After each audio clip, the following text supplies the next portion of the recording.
When you look at the UK as distinct from most of the other major economies in Europe, there is actually one very, very striking difference, and it's not an attractive one. If you take France and Germany, for example, all of their major cities actually have above national average per capita GDP. Or to put it in simple terms, all their major cities are actually centres of activity, generate economic activity, and are themselves therefore fairly wealthy places. So, in France that would be not just Paris, it would be Paris and Nantes and Lyon and Marseille and Toulouse and so on. And in Germany, not just, shall we say, Frankfurt, but Frankfurt and Berlin and obviously Munich and Hamburg and so on. All of these places have above national average per capita GDP. They're centres of wealth. In the UK, I think, very sad reality is that there is only one city in the country. Actually, we'll confine ourselves, as I think the map will suggest, to England, if I may, because most of what I'm saying is about England. It's actually true as it happens to the whole of the UK. There is only one city that has above national average per capita GDP, and we're in it.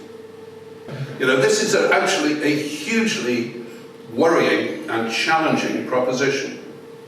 That London is so much wealthier than the rest of the country as of today. Wealthier in terms of per capita income, per capita GDP, house prices, rental levels, and so on. And that's not healthy.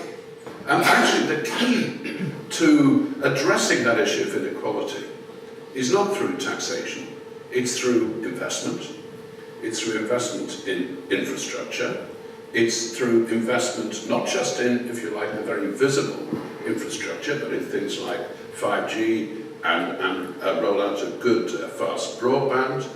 It's helped by the fact that working practices are now changing radically.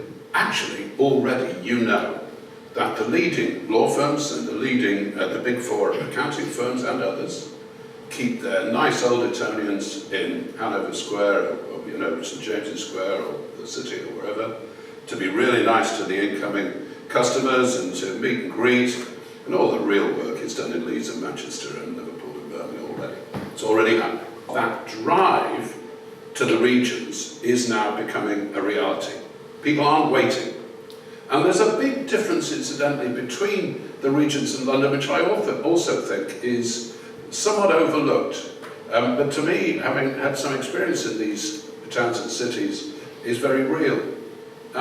In London, the general response of planners is go away. There are many boroughs, I'm afraid, and some of them Tory, some of them Labour, you probably know them, where the whole attitude to development is, do you really have to do this?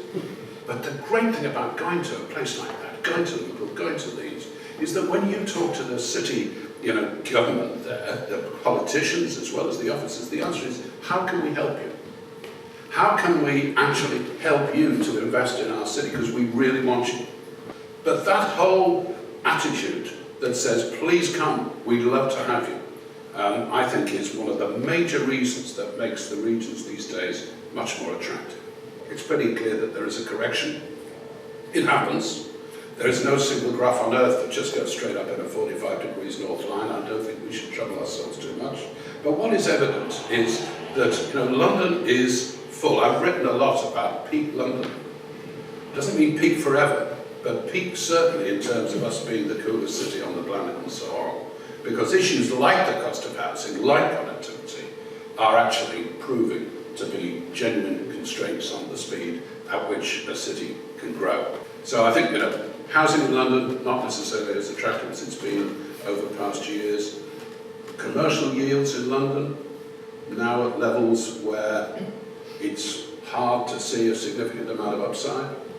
Outside London, yields better, housing market much more open to developments, cost of construction lower, cost of living lower, and potential uplift extremely attractive. So enough from me, but because you've got a much brighter panel who will now say much more sensible things, I'm sure. But as far as I'm concerned, this business of investing in the regions is not just a nice to have. If you're in development, whether in resi or commercial or mixed use or whatever, if you buy to let or build to sell, these are the markets that are now the future for our industry. And we really should go for them 100%. There you go.